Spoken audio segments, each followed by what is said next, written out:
तो देखिए क्या बात चल रही थी कि यदि कोई नेता ही नास्तिक है, उसको वह खुद ही शास्त्र के विरुद्ध चल रहा है, तो फिर सामान्य जन कैसे समझ पाएंगे कि उनके लिए सही क्या है।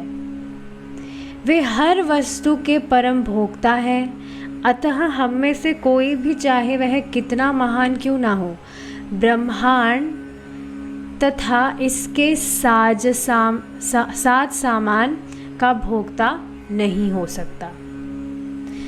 तो देखिए एक भक्त इसमें बता रहे थे, कोई साइंटिस्ट का उन्होंने नाम लिए थे और उन्होंने कहा कि अगर वो साइंटिस्ट अभी जीवित होते तो मैं उनसे प्रश्न करता कि आप ये कंप्यूटर बनाए हैं, क्या आप ऐसी मशीन कुछ बना सकते हैं जिसमें हम घास डालें तो वो बदले में दूध हमें दे।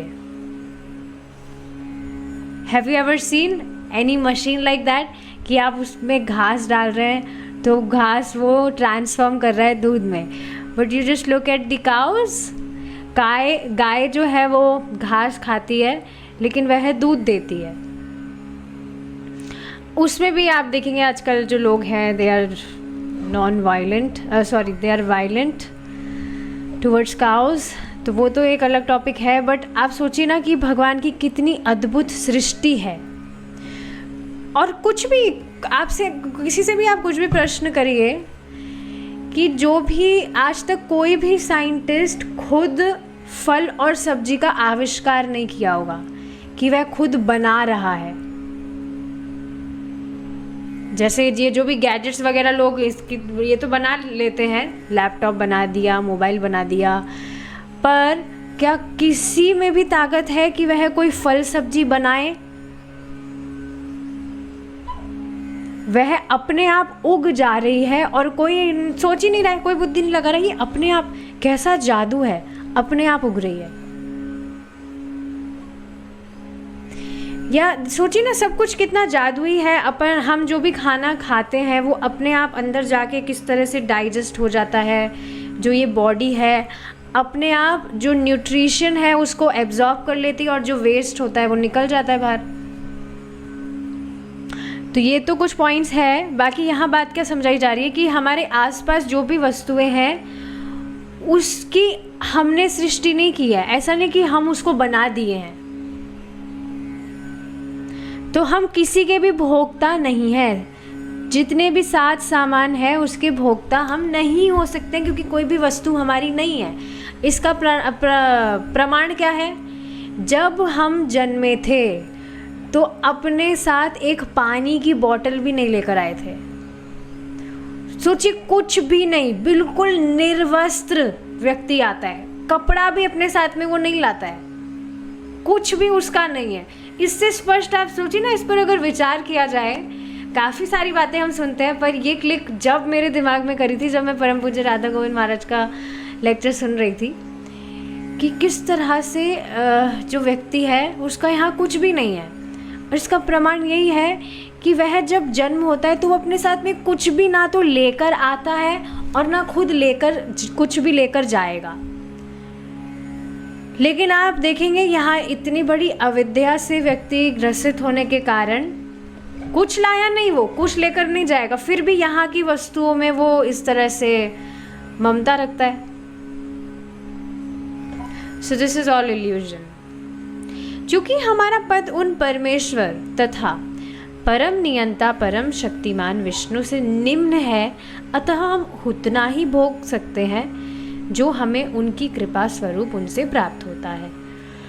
हमें उस किसी वस्तु का भोग नहीं करना चाहिए जो उनके द्वारा प्रदत्त ना की गई हो। जो वस्तु उनकी या अन्यों की हो उसे प्राप्त करने के लिए हमें अतिरिक्त प्रयास नहीं करना चाहिए। यही वैष्णवता की भावना है। That you live a simple life। ज़्यादा एफर्ट्स नहीं लगाने चाहिए वस्तु को इकट्ठा करने के लिए। ये आप देखेंगे, अभी भगवद गीता महात्म्य में मैं सुन रही थी तो उसमें यही बात बताई जा रही थी, 3 चीज़ें बताई गई थी जिससे भगवान को संतुष्ट किया जा सकता है। एक तो था कि हम हमारी इंद्रियों को संयमित करें, एक था हम असत वार्ता ना करें, ज़्यादा से ज़्यादा ट्राई करें कि भगवान के विषय में ही हम वार्ता करें, असत वार्ता ना करें। और तीसरा, जैसे भगवान रख रहे हैं वैसे संतुष्ट रहे। ज़्यादा हाय तौबा नहीं करनी चाहिए, ये नहीं है मेरे पास में, वो नहीं है, ये चाहिए वो चाहिए, नहीं। जो भी आपकी भक्ति के लिए पर्याप्त है कि हाँ अच्छे से मैं भक्ति कर लूँ, इस तरह से मेरा चल जाएगा, बस उसमें संतुष्ट रहना चाहिए। अगर व्यक्ति ऐसा नहीं करता तो फिर वो अपना बिना मतलब टाइम वेस्ट करता है। देखिए समझिए कैसे चीज़ें कनेक्टेड है। अब कोई व्यक्ति अपनी डिज़ायर्स फुलफ़िल करने में लगा है तो उसके लिए उसको पैसा चाहिए होगा, और पैसा कमाने के लिए उसको जॉब करना पड़ेगा, और जॉब वह करेगा तो कितना कितना टाइम उसका व्यर्थ होगा। और यही एकमात्र कारण है कि लोग क्यों इस तरह से परेशान हैं, क्योंकि उनकी बहुत सारी इच्छाएं हैं और वो अपनी इच्छाओं को पूरा करने के लिए इतना इतना वे काम करते हैं। बिल्कुल प्रैक्टिकल एग्जाम्पल है, आप कोई भी व्यक्ति देखेंगे उसकी जितनी भी सैलरी है वह उसको हमेशा कम ही पड़ती है, क्योंकि सैलरी जैसे जैसे बढ़ती है वैसे वैसे वो अपनी डिज़ायर्स को भी एक्सपैंड कर लेते हैं। और इस तरह से बहुत सारा जॉब वगैरह करने के कारण वो कहते हैं हमारे पास भजन के लिए समय नहीं है।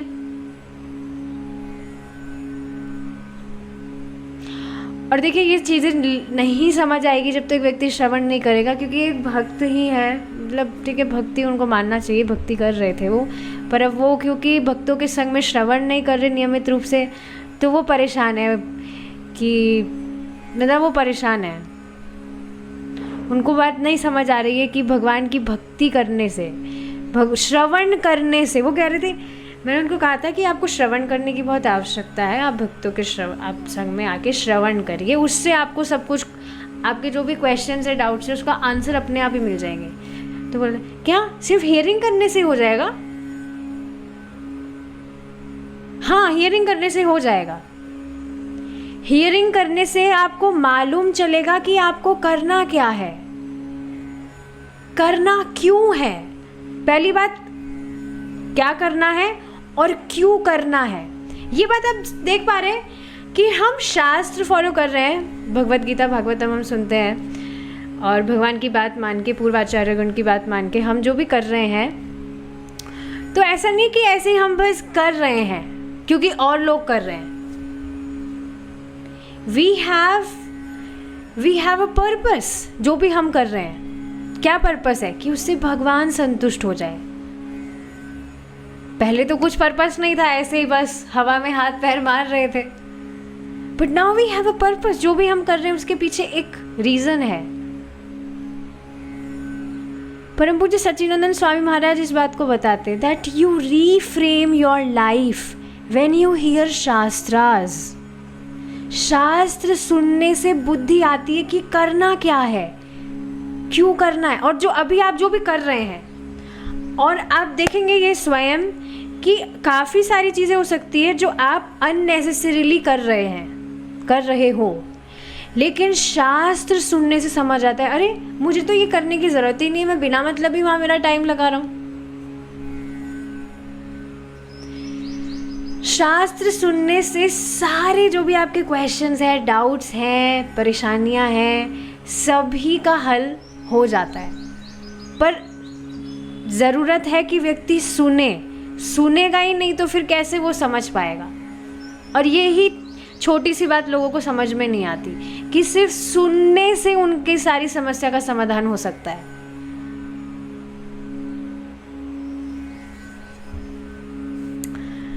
सो यस, हमें उस किसी वस्तु का भोग नहीं करना चाहिए जो, हाँ ठीक है ये तो हमने पढ़ लिया, यही वैष्णवता की भावना है, that you live a simple life. और ऐसा बिल्कुल नहीं कहा जा रहा कि आपको जॉब नहीं करना चाहिए, काम नहीं करना चाहिए, पर इस तरह से करना चाहिए कि आप एक सिंपल जीवन जी सके। सरवाइव करने के लिए ज़्यादा नहीं चाहिए होता है, तो इस तरह से काम करना चाहिए कि वी कैन सरवाइव नाइसली, लेकिन मालूम होना चाहिए कि सरवाइव क्यों करना है, ताकि हम हमारी साधना अच्छे से कर सकें। ये मेन बात है।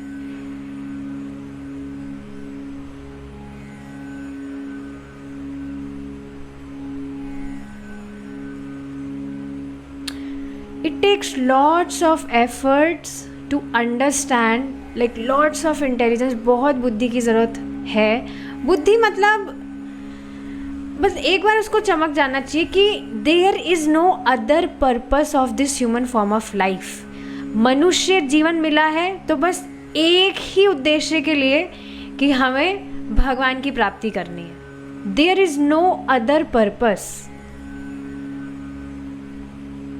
और जो भी व्यक्ति इस बात को समझ गया वह कभी परेशान होएगा ही नहीं, क्योंकि उसकी लाइफ ही इस तरह से फ्रेम हो जाएगी कि उसको जो भी कार्य करना है वो भगवान की संतुष्टि के लिए करना है।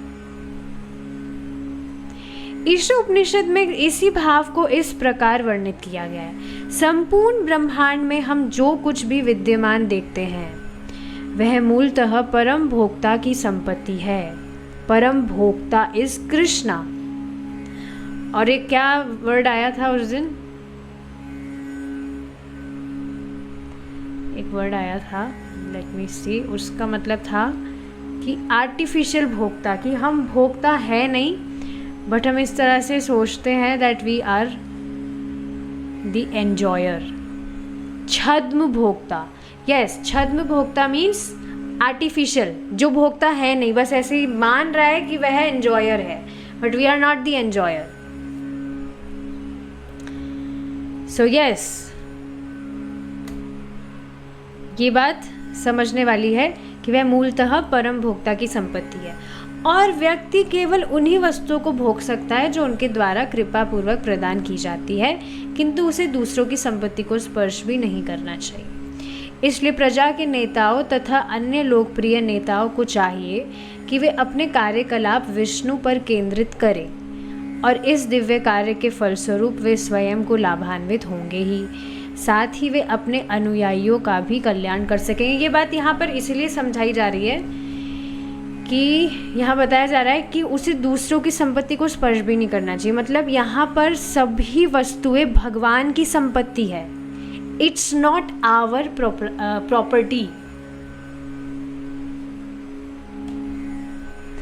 जैसे हम अपन जो मंगलाचरण करते हैं डेली, तो मैं उसका अर्थ सुन रही थी फिर से, तो उसमें एक्सप्लेन किया जा रहा था कि किस तरह से जो व्यक्ति है वह अज्ञान में सोचता है कि सभी कुछ उसकी प्रॉपर्टी है। जैसे आप एग्जाम्पल के लिए सोचेंगे, देखेंगे कि जब तक कोई व्यक्ति शादी नहीं किया होता है वो आराम से रह रहा होता है, लेकिन जैसे उसकी शादी होती है तो वह क्या सोचता है, this person is my property. सोचता है कि नहीं? So this is all illusion. यहाँ पर सभी कुछ हमारी प्रॉपर्टी नहीं है, हमारा कुछ भी नहीं है, भगवान की संपत्ति है। तो दूसरों की संपत्ति को स्पर्श भी नहीं करना चाहिए। मतलब कि ठीक जो भी आपको प्राप्त हुआ है उसको डायरेक्टली एंजॉय नहीं करना चाहिए। You should give it to Krishna because it belongs to Krishna only. सब कुछ भगवान का है तो भगवान को देकर ही हमें उसको स्वीकार करना चाहिए। तो ये बात यहाँ बताई जा रही है कि जो भी ये नेता आदि है उनको ये बात समझनी चाहिए कि वे अपने कार्यकलाप विष्णु पर केंद्रित करें और इस दिव्य कार्य के फलस्वरूप वे स्वयं तो लाभान्वित होंगे ही, साथ ही साथ वे अपने अनुयायियों का भी कल्याण कर सकेंगे। यदि ये नेता प्रचारकों तथा राज्यों के अध्यक्षों सहित वैष्णवता के इस कार्य को नहीं करते और इसके विपरीत परम भोक्ता विष्णु के उच्च स्थान पर बनावटी ढंग से स्वयं को स्थापित करते हैं कि हम एंजॉयर है, we are, I am God, तो वे भले ही क्षणिक लाभ, प्रशंसा तथा सांसारिक ख्याति का आनंद उठा सके और त्याग का झूठा दिखावा करके अपने अभागे अनुयायियों को सही मार्ग से विमुख कर सके, किंतु भौतिकतावादी नास्तिक नेता कभी भी उन अज्ञानी व्यक्तियों का जो उनके पीछे कसाई घर की ओर जाने वाली भेड़ों के झुंड के समान चलते हैं, कोई भला नहीं कर सकेंगे। तो आप देखेंगे जो भेड़ है, भेड़ चाल तो आप जानते ही है, एक भेड़ चलता है तो उसके पीछे पीछे सारे भेड़ हो लेते हैं। अब वो एक भेड़ कसाई घर की ओर जा रहा हो तो बस उसके पीछे पीछे हो लेंगे कि वो चल रहा है तो हम भी चल लेते। पता है आपको ये बात? इसे तो कहते हैं भेड़ चाल। एक भेड़ चल रहा है तो उसको देखकर सब बस चलने लगते हैं। And they do it blindly. कुछ पता नहीं है क्या, कैसे, क्यों कर रहे हैं हम ये, बस हम कर रहे हैं क्योंकि हमारे आगे वाला कर रहा है। तो उसी तरह से अभी जो भी भौतिकतावादी व्यक्ति हैं, जो नहीं समझ रहे हैं कि भगवान कौन है, उनसे हमारा संबंध क्या है, तो वो ये जो भौतिक नास्तिक नेता है, लीडर्स का ये वो व्हाटएवर जो भी वो लीडिंग कर रहे हैं, सोशल मीडिया पर आप देखेंगे खूब लीडर्स घूम रहे हैं आजकल, क्या क्या वो प्रचार करेंगे और बहुत सारी चीज़ें हैं। मतलब मैं स्पिरिचुअलिटी के विषय में बात नहीं कर रही, उसके अलावा भी बहुत सारी चीज़ें लोग इस तरह से प्रचार करते हैं, लीडर बन के घूम रहे हैं और बताते हैं कि यही करना चाहिए, this is the perfection of life.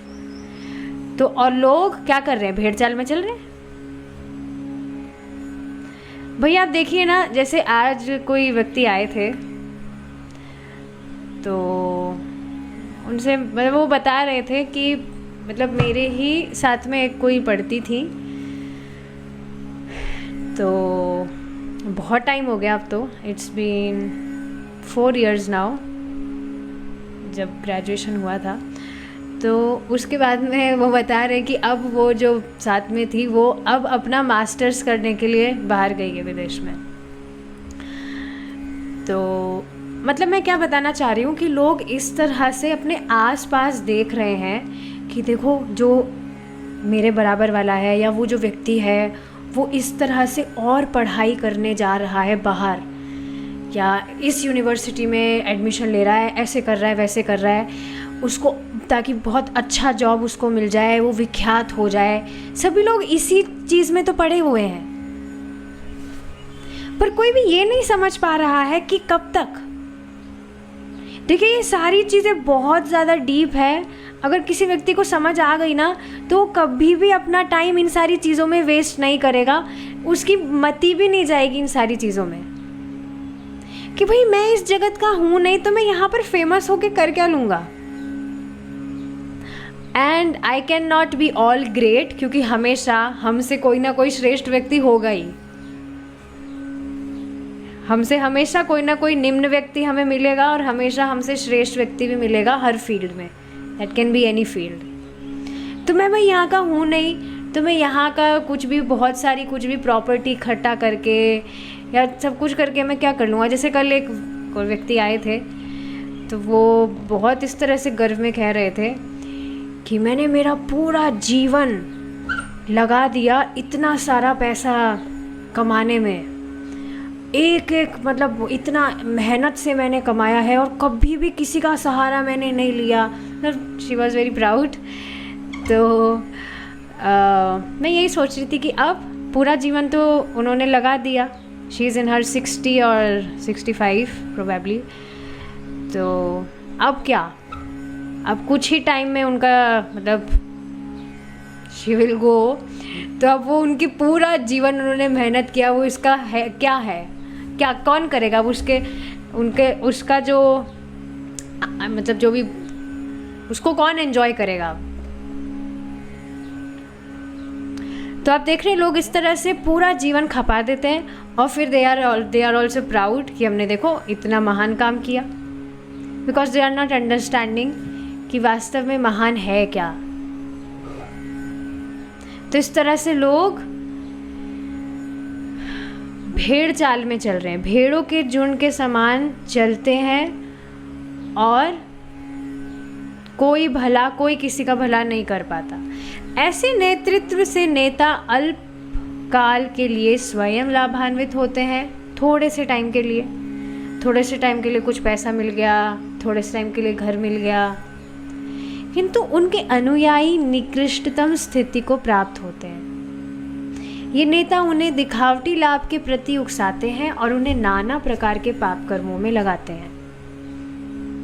ऐसे नेता क्षणिक निजी लाभ के लिए अपने अनुयायियों के असली हितों की बलि देते हैं और उनका सर्वनाश कर देते हैं।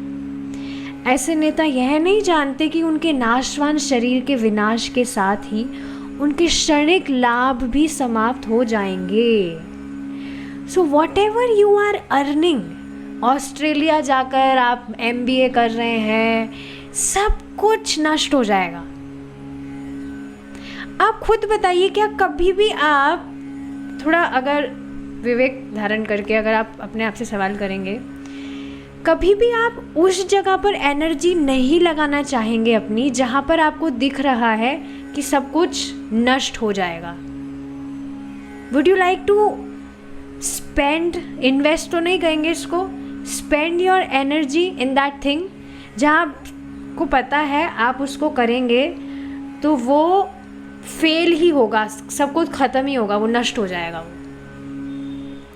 जैसे आप कभी भी अपने किचन में क्या कहेंगे, इस तरह से कुकिंग नहीं करेंगे कि पूरा का पूरा खाना आपका जल जाए। आप खाना बना रहे हैं और उसमें आपने कुछ भी उसका, जैसे फॉर एग्जांपल कुछ भी आपको डिश बनानी है तो आप उसको हाई फ्लेम पर नहीं पकाएंगे। मतलब मैं ये एक एग्जांपल दे रही हूँ समझाने के लिए, क्योंकि आपको पता है कि वो जिसमें आप जो भी पका रहे हैं वो बस ऊपर से पक जाएगा, अंदर से कच्चा है, पूरा रेसिपी का नाश हो जाएगा, कुछ भी वो काम की नहीं रहेगी, जल और जाएगी वो। So you will never invest your energy. बल्कि आपके साथ में कभी ऐसा हुआ भी होगा कि आप कुछ बहुत बनाना चाहते हैं अच्छे से, लेकिन उसमें कुछ गड़बड़ हो गई। जैसे कभी फॉर एग्जांपल आपने कुकर में कुछ कुक किया हो, मेरे साथ हुआ था अभी कुछ टाइम पहले है, कुकर में दाल चढ़ाई थी तो उसमें पानी भी डाला था पर उसमें सीटी ही नहीं आई, और मैं काफ़ी टाइम से वेट कर रही थी कब सीटी आएगी, कब सीटी आएगी। सीटी उसमें आई नहीं तो मैंने देखा भाई बहुत टाइम हो गया, कुछ ना कुछ गड़बड़ है, बंद करो गैस। फिर बाद में उसको खोल कर देखा तो पूरी दाल उसमें जल गई थी। तो फिर क्या, अरे पूरी दाल भी ख़राब हुई, मसाले भी ख़राब हुए, गैस भी ख़राब हुई, तो थोड़ा ख़राब लगता है कि नहीं, कि पूरा इतना सब कुछ वेस्ट हो गया। तो उसी तरह से कोई भी व्यक्ति यहाँ पर बहुत अपनी एनर्जी लगा रहा है सब कुछ ये क्षणिक लाभ प्राप्त करने के लिए, जो कि नष्ट होंगे ही। तो अगर कोई व्यक्ति इस बात को समझ लेगा तो वो बिल्कुल भी अपनी एनर्जी वहाँ ख़राब नहीं करेगा। उसकी एनर्जी वह कहाँ लगाएगा? शाश्वत लाभ जहाँ से उसको प्राप्त होगा।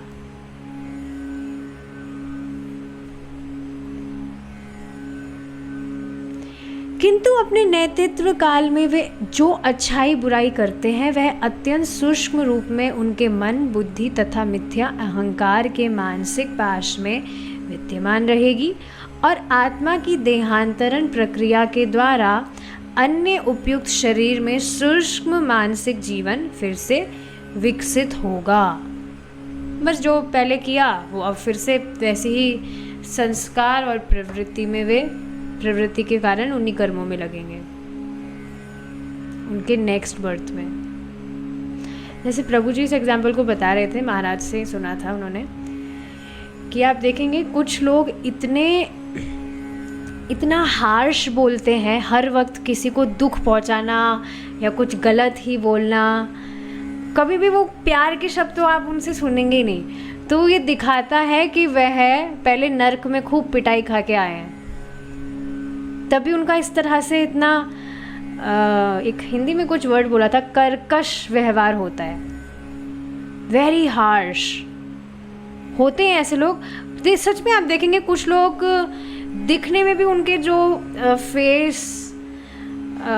जो भी फेशियल एक्सप्रेशंस कहिए, कुछ भी कहे, वो हमेशा फ्रस्ट्रेटिंग होते हैं, फ्रस्ट्रेटिंग और थोड़े भयानक टाइप भी होते हैं। I hope you are able to relate.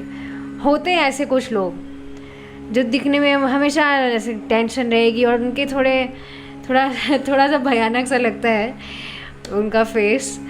So this shows कि पहले उनका ऐसा कुछ कर्म रहा है और कुछ लोग होते हैं जो सुंदर, मतलब ऐसे भौतिक जगत में सुंदर नहीं है, बट स्टिल अगर व्यवहारिक रूप से कहा जाए, so they will have some nice facial features. तो वो दिखाता है कि पहले उन्होंने कुछ अच्छे कर्म किए थे, इस वजह से उनको वैसा देह प्राप्त हुआ है। तो ये सब शुष्क रूप में मन, बुद्धि और मिथ्या अहंकार के मानसिक पार्श्व में विद्यमान होता है, जैसे भी कर्म हम कर रहे हैं। इस तरह उनके पूर्व कर्म उन्हें कर्म फल के विविध चक्रों की अग्नि परीक्षा से गुजारेंगे और अनेक अनेक वर्षों तक उन्हें एक शरीर से दूसरे में देहांतरण करने के लिए बाध्य करेंगे। अग्नि परीक्षा, देखिए ये कुछ जो वर्ड्स बोले जाते हैं ना, थोड़े हैवी लग सकते हैं, पर ये हमारी बुद्धि पर हिट करने के लिए होते हैं, ताकि हमें हिट करे। जैसे देखिए आज ही की बात है, टॉपिक आ रहा है इसलिए मैं बता रही हूँ। एक व्यक्ति घर पर आए थे, सुबह पहले ही आ गए, वो मेरे पास नहीं आए थे, घर वालों के पास आए थे। तो he was very very frustrated, सच में आकर आंसुओं से वो रो रहे थे। उनकी जो वाइफ थी वो पता नहीं उनको छोड़कर कहीं चली गई सुबह पहले, कुछ रात को कुछ झगड़ा वगैरह हो गया उनसे, और वो मतलब बता रहे थे कि उनकी वाइफ का जो चरित्र है वो थोड़ा ख़राब है and all those things he was saying which I don't want to discuss here. तो वो रो रहे थे कि मेरा कौन है, मैं किसको सुनाऊं मेरे दुख, मेरे जो घर वाले हैं वो भी मेरे साइड नहीं है, एक वाइफ है वो भी इस तरह की निकली। सो ही वॉज लिटरली क्राइंग, जैसे बिल्कुल एक बच्चा रोता है। सच में मैंने मतलब पहली बार इस तरह से किसी व्यक्ति को रोते हुए देखा होगा। इस तरह से रो रहे थे वो, बिल्कुल बच्चे की तरह, बिल्कुल हेल्पलेस जो कंडीशन होती कि कोई नहीं है, मैं कहाँ जाऊँ, मुझे कुछ रास्ता नहीं मिल रहा है।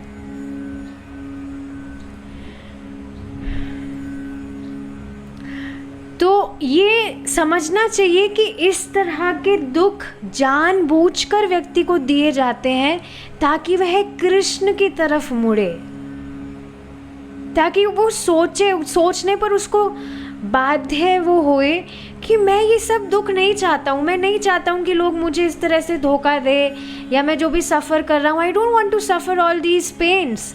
फिर मुझे ये क्यों सहना पड़ता है, क्यों सहना पड़ रहा है?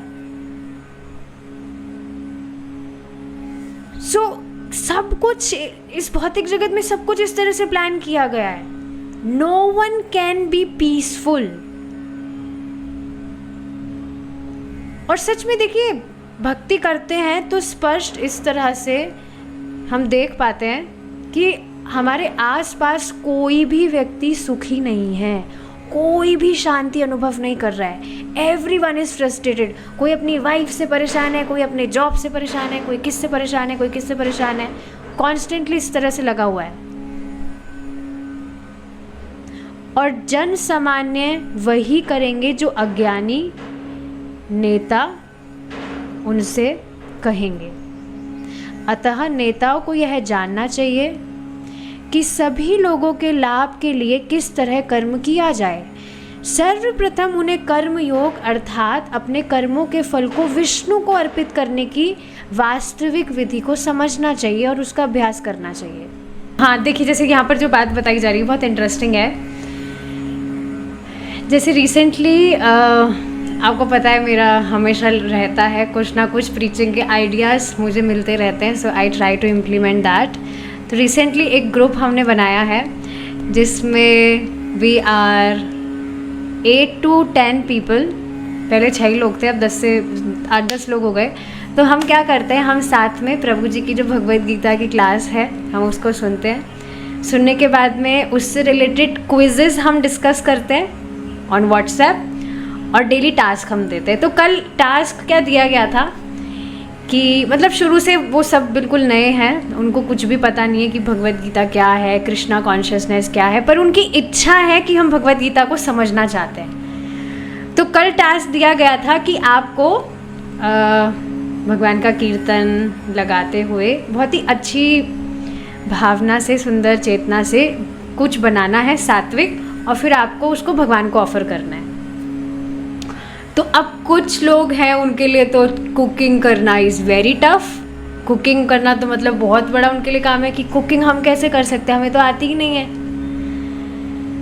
तो उन्होंने मतलब कुछ सिंपल सा बताया कि क्या मैं मखाना रोस्ट करके मैं वो बनाकर मैं वो कर सकता हूँ। तो उसमें देखिए यही बात मैं उनको बता रही थी कि यस आप कर सकते हैं, because Krishna want your love. मतलब देखिए समझाया क्या जा रहा है कि आप भगवान को देना सीखें,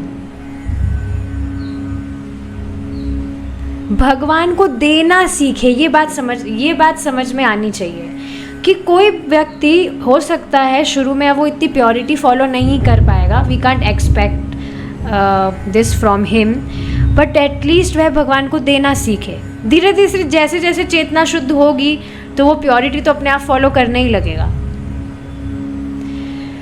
तो क्या बताया जा रहा है, सर्वप्रथम उन्हें कर्म योग अर्थात अपने कर्मों के फल को विष्णु को अर्पित करने की वास्तविक विधि को समझना चाहिए और उसका अभ्यास करना चाहिए कि भगवान को देना आना चाहिए। जो भी तुम्हारे पास है जिसको तुम अपना समझ रहे हो, मैं मेरी कमाई से कमा के लाया हूँ, ये मेरी वस्तु है, व्हाटएवर, ये मेरी वाइफ है, ये मेरे बच्चे हैं, ये मेरा घर है, या जो भी मेरा धन है, तो उसको वो भगवान को देना सीखे। बच्चों को भगवान की सेवा में लगाए, वाइफ को भगवान की सेवा में लगाए, इस तरह से सब कुछ। घर अगर ठीक है घर है तो उसमें भगवान का ऑल्टर रखे। तो इस तरह से भगवान को अर्पित करने की विधि समझनी चाहिए। पहले समझे और फिर उसका अभ्यास करना चाहिए। अभ्यास करना मतलब डेली उसको सीखना चाहिए कि वे भगवान को ऑफर करके उसको स्वीकार करें, तभी वे अपने अनुयायियों का वास्तविक हित कर सकते हैं। यदि वैद्य स्वयं बीमार हो तो वह अन्य को किस तरह स्वस्थ बना सकता है? वैद्य को सामान्य जनों की व्याधियों का उपचार करने के पूर्व स्वयं को स्वस्थ करना होगा कि नहीं? रोगी की इंद्रियों की तुष्टि असली वैद्य का कार्य नहीं है। रोगी की इंद्रियों की तुष्टि असली वैद्य का कार्य नहीं है। एक बार फिर से देखिए ध्यान से, रोगी की इंद्रियों की तुष्टि असली वैद्य का कार्य नहीं है। एक उत्तम सुपात्र वैद्य रोगी की सनकों को तुष्ट करने में अपने को ही नहीं लगा सकता। एक उत्तम सुपात्र वैद्य रोगी की सनकों को तुष्ट करने में अपने को नहीं लगा सकता। मतलब समझ रहे हैं, जैसा रोगी को अच्छा लग रहा है वैद्य वैसे उसका उपचार करे। मतलब रोगी को चाहिए कि वो कुछ भी परहेज नहीं करना चाहता और कड़वी दवाई भी नहीं खाना चाहता है, तो वैद्य अब रोगी की ये जो सनक है कि भाई मैं तो कुछ भी देखिए मेरे को कुछ भी परहेज मुझसे नहीं होगा, सब कुछ मैं खाना पीना चाहता हूँ, तो उस हिसाब से आप कुछ बताइए। तो अब इस तरह से अगर रोगी होगा तो वो बेचारा एक तो पहली बात सही नहीं होना चाहता, और वैद्य एक जो वास्तव में सुपात्र उत्तम सुपात्र वैद्य की बात हो रही है, वह अगर उसकी इच्छाओं को तुष्ट करने में लगा रहेगा तो फिर वो उसका इलाज कैसे कर पाएगा? भाई जो आपको परहेज करना है, जो आपके स्वास्थ्य के लिए अच्छा नहीं है खाना, उससे तो परहेज करना पड़ेगा कि नहीं? तो फिर सही कैसे हो गए? तो यही बात बताई जा रही है कि अगर रोगी की इंद्रियों की तुष्टि, जैसे ऐसा होता ही है जो भी आपको या किसी भी व्यक्ति को बीमारियां होती है तो डॉक्टर बताता ही है कि आपको ये नहीं खाना है, वो नहीं खाना है, ये खाना है, वो खाना है। तो अब किसी भी व्यक्ति को अगर सही होना है तो वो परहेज करता है। लेकिन अब कुछ डॉक्टर देखिए ऐसे भी होते हैं, सारों का पता नहीं है, कुछ होते हैं जो बस कुछ भी परहेज नहीं बताएंगे रोगी को, लेकिन वह उसका बस पैसा हड़पना चाहते हैं। इस वजह से जैसा वो चाहता है उसको बस वैसे ही करने देते हैं और बस दवाई दे देंगे टाइम टू टाइम, पर उससे उसका रोग ठीक नहीं होता है। और ऐसे होते हैं लोग। वैद्य तो वो चीटर है, वो चीटिंग कर रहे हैं। वैद्य का कार्य है कि वह असली दवा दे, चाहे उससे रोगी की इंद्रियां तुष्ट हो या नहीं, उसको अच्छी लगे कि नहीं। इसलिए नेताओं को यह जानना आवश्यक है कि सामान्य जनता का असली रोग सर्वशक्तिमान विष्णु की सेवा करने में उनकी अरुचि है। सी, हमारा सबसे बड़ा दुख का कारण ही ये है कि हम भगवान को संतुष्ट करने का प्रयास नहीं कर रहे, और उसके अलावा हम सारे प्रयासों में लगे हैं। बस भगवान को तुष्ट करने के प्रयास हम नहीं कर रहे हैं, और बाकी सारे प्रयासों में बस हम अच्छे से लगे हैं। तो यही वास्तव में हमारे दुख का कारण है।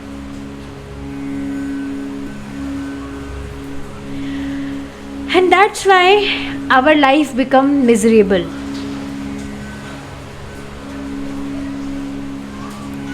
किंतु यदि लोगों के मूल रोग नास्तिकता का उपचार ना करके नेतागण रोग के लक्षणों पर ऊपरी संवेदना जताते हैं, तो इससे कष्ट भोग रही मानवता को कोई भी लाभ नहीं होगा।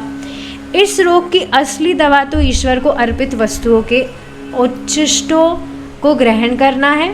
रोगी के लिए उच्छिष्ट का मतलब देखिए एक और समझ लेना चाहिए। उच्छिष्ट का मतलब भगवान को अर्पित भोग तो है ही, प्रसाद जो आप पाते हैं।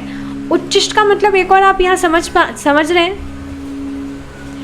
जो भी आप भगवान को अर्पित करते हैं वह हर एक वस्तु भगवान का एक तरह से उच्छिष्ट ही तो हो गया।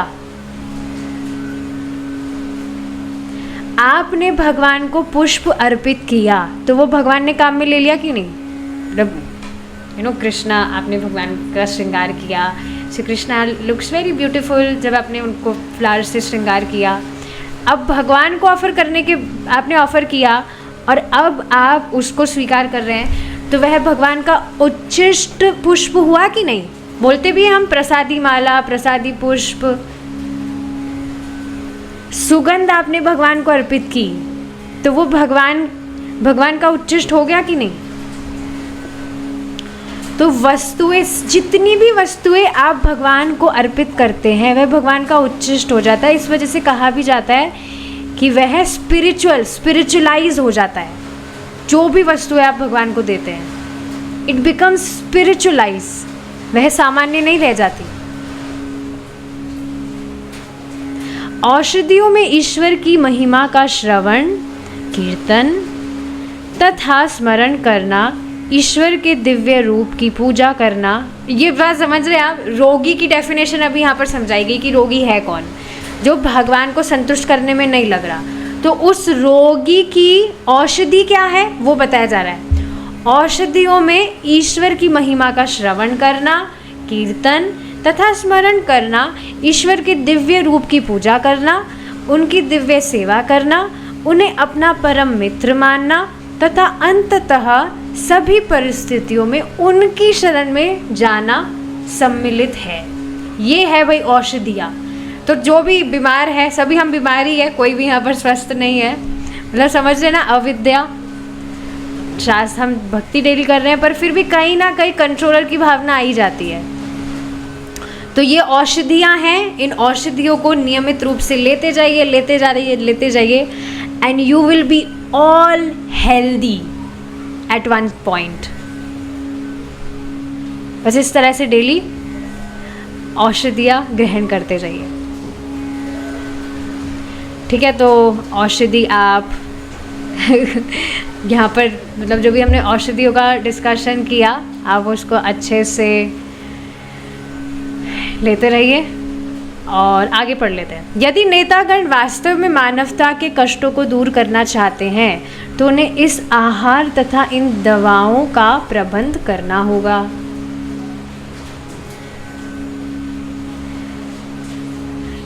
यह, चलिए आगे का डिस्कशन अब कल कर लेते हैं।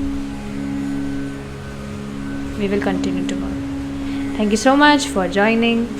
एक भक्त पूछ रहे हैं असत वार्ता का क्या अर्थ होता है? अच्छा, असत वार्ता मतलब भौतिक वार्ता जो भगवान से इतर होती है, और सत वार्ता मतलब जो भगवान से रिलेटेड है। महाप्रभु कहते हैं ना, असत संग त्याग, यही वैष्णव आचार, कि वैष्णव का आचरण यही है कि वह असत संग त्यागे, मतलब अभक्तों का संग त्यागे, और असत वार्ता मतलब भौतिक वार्ता। ठीक है, thank you so much for joining, will stop here now.